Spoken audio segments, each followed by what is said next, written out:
24 के रण में अब तीसरे चरण की बारी है, लेकिन इससे पहले सियासी रण दिलचस्प होते जा रहा है। खबर है कि राहुल गांधी अमेठी और प्रियंका गांधी रायबरेली सीट से चुनाव लड़ सकती हैं। सूत्रों के मुताबिक कांग्रेस सीसी की बैठक में ये प्रस्ताव दिया गया। हालांकि आखिरी फैसला कांग्रेस अध्यक्ष मल्लिकार्जुन खड़गे को करना है। सीसी की बैठक में कांग्रेस नेता केसी वेणुगोपाल, प्रताप सिंह बाजवा और अमरिंदर सिंह राजा वड़िंग समेत कई दिग्गज शामिल थे। दावा किया जा रहा है कि जल्द ही बैठक कर अमेठी और रायबरेली पर कांग्रेस उम्मीदवार का ऐलान कर सकती है। रायबरेली से प्रियंका का नाम तय किए जाने की उम्मीद है। सोनिया गांधी के चुनावी राजनीति से अलग रहने के ऐलान के बाद रायबरेली में भी अब तक सस्पेंस बना हुआ है। हालांकि राहुल के अमेठी रिटर्न्स को लेकर अब ये सवाल भी उठने लगा है कि क्या वायनाड में राहुल को हार का डर सता रहा है, इसलिए वो दो नाव पर सवार होने जा रहे हैं। Bureau report, Republic Bharat.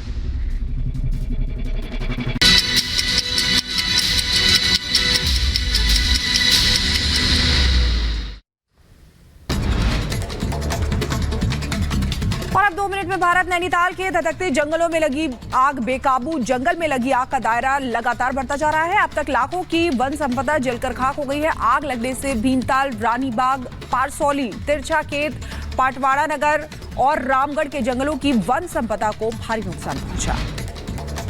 Nainital के जंगलों में लगी आग को बुझाने के लिए सेना ने संभाला मोर्चा। MI-17 हेलीकॉप्टर के जरिए जंगलों में लगी भीषण आग पर लगातार पानी की बौछार की जा रही है। नैनीताल के आसपास की सभी झीलों की बोटिंग को रोका गया। प्रशासन जल्द आग पर काबू पाने का दावा कर रहा है। नैनीताल से लगे भूमियाधार, नारायण नगर, भवाली, रामगढ़, मुक्तेश्वर के जंगलों में आग लगी हुई है। जंगल में लगी भीषण आग को लेकर सीएम धामी ने किया हवाई सर्वेक्षण। वन विभाग के अधिकारियों के साथ की बैठक। वन विभाग के अधिकारी और कर्मचारियों की छुट्टियां रद्द की गई। यूपी में शाहजहांपुर की वन रेंज खुटार में देर रात लगी भीषण आग। वन विभाग में मचा हड़कंप। कई एकड़ में फैले पेड़ पौधे जलकर राख हो गए। मध्य प्रदेश धार में अवैध हथियार की फैक्ट्री का पुलिस ने किया पर्दाफाश। 22 देशी कट्टे समेत हथियार बनाने की सामग्री जब्त की गई। यूपी के बुलंदशहर में एक महिला टीचर ने जमकर किया हंगामा। अपने पड़ोसी के घर पे घुसकर जमकर की तोड़फोड़। वीडियो सोशल मीडिया पर वायरल। गुजरात में एटीएस और एनसीबी की साझा कार्रवाई में बड़ी सफलता। 3 राज्यों में नशे के कारोबार का नेटवर्क ध्वस्त कर दिया गया। एनसीबी और एटीएस ने मास्टरमाइंड समेत 7 लोगों को गिरफ्तार किया। यूपी के बुलंदशहर पुलिस ने की बड़ी कार्रवाई। लूट और हत्या के आरोपी को पुलिस ने गिरफ्तार किया। दिल्ली के एक मर्डर केस में जेल जा चुका है हत्यारोपी। यूपी के शाहजहांपुर में दर्दनाक हादसा। ऑटो और ट्रैक्टर ट्रॉली की भिड़ंत में ऑटो चालक समेत 2 लोगों की मौत हो गई। कई लोगों के घायल होने की खबर है।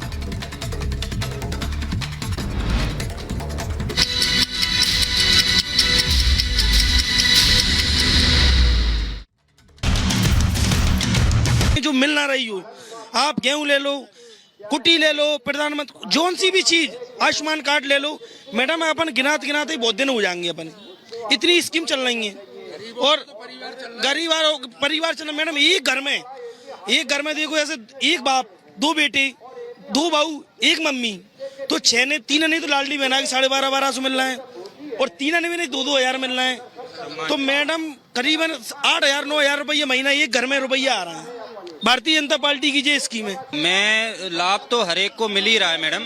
बाकी मेरा यूथ का मुद्दा जो है, राम मंदिर, धारा 370 और मोदी जी जिस प्रकार से देश को चला रहे हैं, तो यूथ पूरा मोदी जी के साथ है। लेकिन कांग्रेस पार्टी मल्लिकार्जुन खड़गे कह रहे हैं 370 का एमपी, राजस्थान, उत्तर प्रदेश में क्या काम है, 370 का काम कश्मीर में है, वहाँ बात बता देता हूँ।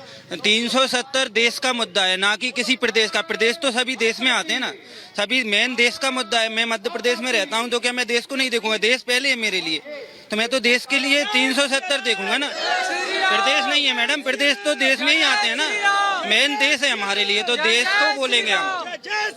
तो ये यूथ का मुद्दा है। आप लोग भाई साहब बताइएगा, क्या लग रहा है कि महाराज जी मतलब इस बार कितने मतों से जीतेंगे? क्या लग रहा है? महाराज कम से कम 3 और 4 लाख मतों से जीतेंगे मैम, क्योंकि जो काम किए भारतीय जनता पार्टी ने, कांग्रेस ने 70 साल में काम नहीं किए, वो हमारी भारतीय जनता पार्टी की सरकार ने 10 साल में काम किए। इतने रिकॉर्ड तोड़ काम किए, गरीब से लेके किसान, मजदूर, सबको बिल्कुल जो भी लाभ है उनको मिले हैं। मध्य प्रदेश की इस बेहद हाई प्रोफाइल गुना लोकसभा सीट को सिंधिया राज परिवार का गढ़ माना जाता रहा है, लेकिन 2014 का चुनाव 1,20,792 वोटों से जीतने वाले कांग्रेस प्रत्याशी ज्योतिरादित्य सिंधिया को 2019 में बीजेपी प्रत्याशी डॉक्टर केपी यादव ने 1,25,549 वोटों से हरा दिया था। 14 बार लगातार अजय रहने वाले सिंधिया परिवार के किसी प्रत्याशी की गुना शिवपुरी में यह पहली हार थी। दरअसल बीजेपी के टिकट पर चुनाव जीतने वाले केपी यादव पहले कांग्रेस में ही थे और ज्योतिरादित्य सिंधिया के खास लोगों में शुमार थे। आप लोग बताइएगा, क्या लग रहा है? आपके महाराज यहाँ पहुँच रहे हैं, दौरे कर रहे हैं, आप लोग के बीच में आ रहे हैं, कौन जीतेगा इस बार? महाराज जीतेंगे। काहे जीतेंगे? क्योंकि बीजेपी ने सब कुछ गरीबों को कुटीरें, प्रधानमंत्री आवास, लाडली बहना, वो बहुत सारी योजनाएं चलाई है, इसलिए जीतेंगे। क्या मुद्दा है भैया आपका? क्या सोच के जाएंगे वोट करने के लिए? वोट करके सोच के जाएं। भारतीय जनता पार्टी ने हमको सब कुछ दिया है, जो कांग्रेस पार्टी थी पहले उसने कुछ भी नहीं दिया। आजकल मेरे घर में ही बता रहा हूँ 3 लाख रुपए साल के भारतीय जनता पार्टी दे रही है। किसान सम्मान निधि है, लाडली बहन योजना है, ये मुझे सब कुछ मिला है। और इतने में ही मेरे को और मेरे भाई को कुटी भी आई है। हाँ, आप लाभार्थी भी हैं? हाँ। क्या लग रहा है सर, क्या महाराज जीतेंगे या फिर कांग्रेस पार्टी ने जो दाव खेला है इस बार फिर से एक यादव कैंडिडेट को उतारा है जो कि पहले बीजेपी में ही थे, क्या लग रहा है? आपकी महाराज दोबारा जीतेंगे और बहुत अच्छे वोटों जीतेंगे, क्योंकि महाराज का जो काम करने का तरीका है ना, वो कोई और नेताओं में नहीं है। युवा है, अच्छे जोश है उनमें, जनता के बीच में आते हैं, जनता की योजनाओं को गिनाते हैं। और मेरे मामा के लड़के को उनने फ्री में इलाज कराया दिल्ली में, आज वो बहुत अच्छा है और महाराज ने बहुत अच्छे तरीके से उसको हॉस्पिटल में भर्ती करवाया था। मेरे मामा जी के लड़के को मैं दिल्ली ले गया था तो महाराज ने सब काम छोड़ के उसको एडमिट करवाया था और आज वो अच्छा है। गुना लोकसभा सीट में 8 विधानसभा क्षेत्र गुना, बमोरी, शिवपुरी, कोलारस, पिछौर, चंदेरी, मुंगावली और अशोकनगर आते हैं। 8 विधानसभा सीटों में से 6 पर बीजेपी का कब्जा है तो 2 पर कांग्रेस ने विधानसभा चुनाव जीता है। आप लोग जरा बताइएगा, क्या माहौल लग रहा है भैया, कौन जीते? अब की बार महाराज जीतना चाहिए। और विकास की बात करें तो विकास तो उन्होंने ऐसे किए हैं जो सभी यहाँ के स्थानीय सभी लोग जानते हैं, बहुत अच्छा काम किया है विकास के दौर में। ज्योतिरादित्य सिंधिया को लेकर इस बार कांग्रेस ने भी घेरेबंदी की है। कांग्रेस ने गुना सीट पर राव यादवेंद्र सिंह यादव को उतारा है। यादवेंद्र सिंह का नाता मुंगावली के उस परिवार से है जो सिंधिया का परंपरागत प्रतिद्वंदी रहा है। तो विकास की बात करती हुई यहाँ की जनता दिखाई दे रही है। जनता कह रही है कि महाराज जो है वो लगातार लोगों की मदद करते हुए नजर आए हैं और इसी के साथ में उनका ये भी साफ तौर पर कहना है कि इस बार जो है, इस बार सीधे तौर पर जीत ज्योतिरादित्य सिंधिया की होने वाली है। ये दावा किया जा रहा है यहाँ की जनता की तरफ से और कई लाख मतों का अंतर भी देखने को मिलेगा, ये यहाँ के लोग कह रहे हैं। विजय संजय के साथ सृष्टि पांडे, रिपब्लिक भारत।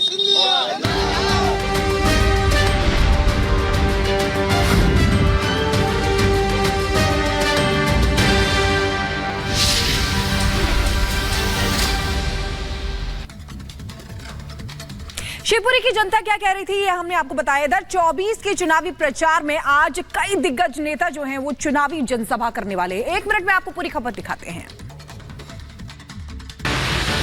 2024 का चुनावी किला फतेह करने के लिए बीजेपी पूरी तरह कमर कस चुकी है। 2 चरणों के बाद अब बारी तीसरे चरण की है, जिसके लिए बीजेपी के तमाम दिग्गज नेता लगातार मैदान में हैं, चुनाव प्रचार कर रहे हैं, जनता से आशीर्वाद मांग रहे हैं। आज की बात करें तो गृह मंत्री अमित शाह 80 के 80 किला फतेह करने के लिए उत्तर प्रदेश दौरा पर रहेंगे। कासगंज, मैनपुरी, इटावा और कानपुर में जनसभा को अमित शाह संबोधित करेंगे। इसके साथ ही पार्टी अध्यक्ष नड्डा की बात करें तो वो वेस्ट बंगाल और ओडिशा के दौरे पर रहेंगे। ओडिशा के गंज में सार्वजनिक बैठक को संबोधित करेंगे। इसके बाद नवरंगपुर में पार्टी प्रत्याशियों के लिए वोट मांगेंगे। उत्तर प्रदेश के मुख्यमंत्री योगी आदित्यनाथ भी लगातार चुनावी सभाओं को संबोधित कर रहे हैं। सीएम योगी आज यूपी के बरेली, बदायूं और एटा में रैली करेंगे। जनता से वोट की अपील के साथ प्रत्याशियों के लिए जीत का आशीर्वाद मांगेंगे। Bureau report, Republic Bharat.